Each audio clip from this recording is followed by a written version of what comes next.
That was like a radio entry, I think, for a figure preview video.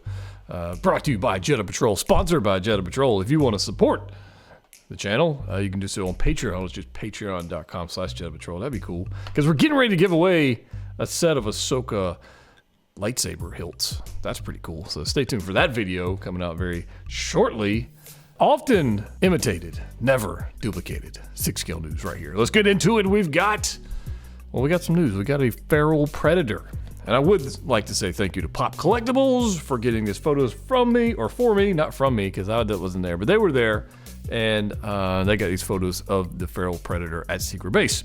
So thanks to them. And if you want to pre-order from them or buy anything from them, that's up to you. But there's a link in the description below with the discount code. But right here, we've got a feral predator from a fantastic film, which I don't think got enough praise for its run. I think it was it was just a good film.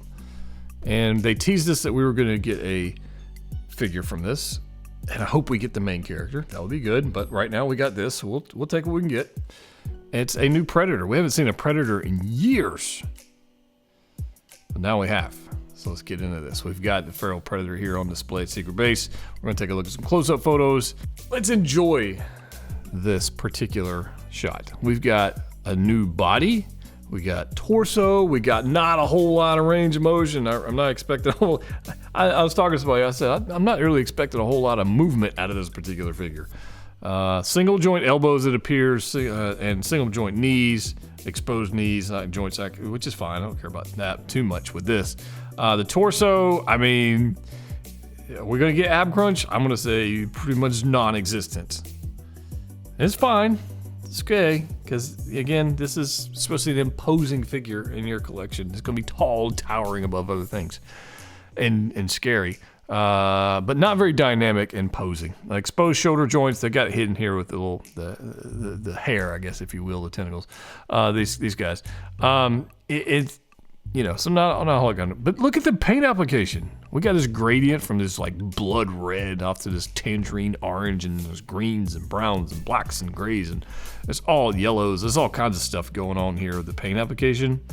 It's pretty cool. We got some like scars and stuff going on. I like it. I dig it. I think it's cool. And then we get this helmet, I guess, if you will, the armor for his head. And then you get to switch out mandibles. I think that's just freaking cool. Switch out lower jaw and whatnot. I'm trying to say, am I really excited about this, or did I really just like the film?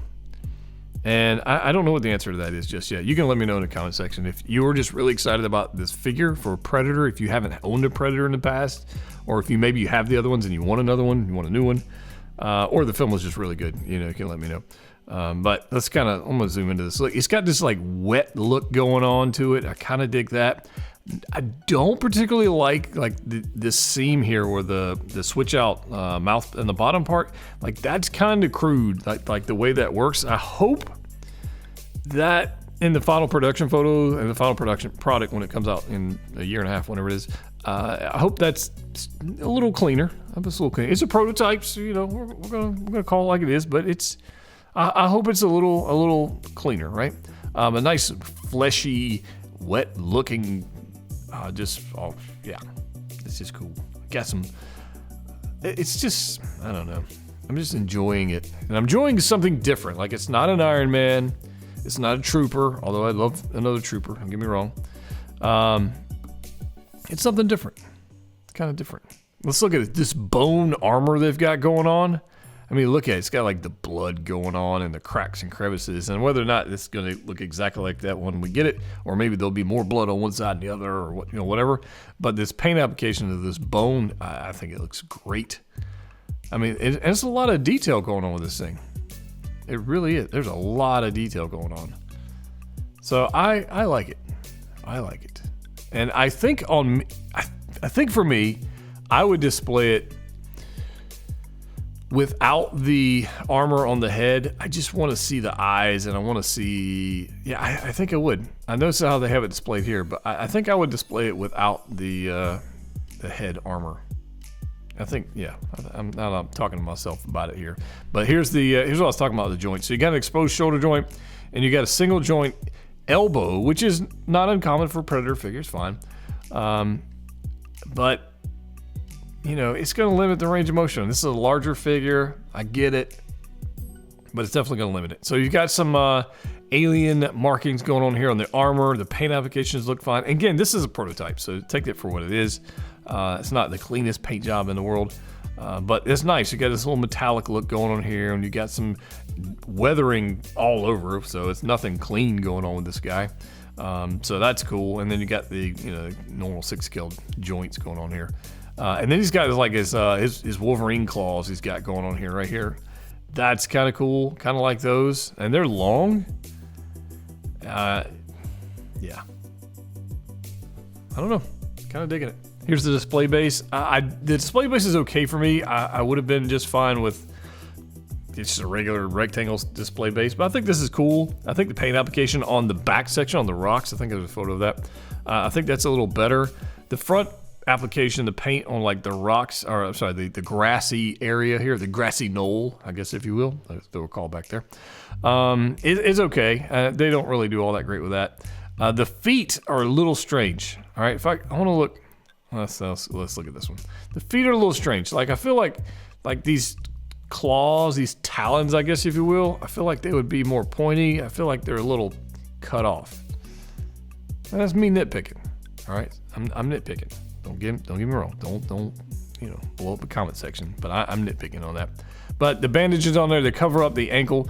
And one of the things I was thinking about earlier, if I zoom, I'm gonna zoom back in here to this ankle, is this ankle coverage here is more solid, and I think that's a good thing. It's not going to get a whole lot of range of motion out of that, but I think it's good because it'll support the figure itself as far as the weight and height and all that kind of stuff. So that might be a good thing, even though it's not going to be very movable, very articulated. I think it's all right. Yeah, there's that. All right, so we got some weapons going on here, which is pretty cool because he had plenty of weapons. So I kind of dig that. There's a lot of alien markings going on here. I don't remember exactly what this particular weapon does, but it looks like they did a good job making it. And the paint applications and weathering, it all looks pretty good. And then he's got this little whip chainsaw looking thing here, and then got some arrows. I think the other weapon I kind of like better, more of the spear, I guess. Yeah, this guy. I kind of like this. It's more like a dagger spear, and you can see the switch out mandible there on the lower part. Nice paint applications all the way around. And then here's some hands. So you get a decent amount of hands. There's nothing crazy. You get some weapon holding hands. You get some gesturing hands. You get some claws. This orange and blood and brown and blacks and just yellows and all kinds of different paint colors going on there with the stripes going down the hands. It looks very reptilian, and obviously it's supposed to. So I think that's pretty good. Like, good job, Hot Toys. You did fine. But here's what I'm talking about. They don't have it on display this way. They've got the armor on. But the interchangeable mandibles, I like those very much. And I think he looks more menacing without the armor. I think he does. So, I mean, that's options. That's all good. He could totally be a bounty hunter in my Star Wars universe, since I've got a Star Wars collection room going on right this second. Plus Iron Man and Spider-Man and Peacemaker. Everything else is fit in here now. But yeah, that's kind of what's going on there. Switch out light up LED function. Dig that. And he looks menacing. Now in Hot Toys Secret Base, they've got him up for pre-order for 2,530 Hong Kong dollars, which converts to $323.50 in US dollars. So I would expect this guy to come in stateside 360-ish, 350, 360, maybe 375, the large figure. So there's that. Will you be picking it up? I want to know. Let me know in the comment section down below. Thanks to Pop Collectibles for getting these photos. Let me know your thoughts on this particular Predator. As always, click what you like. See you next time.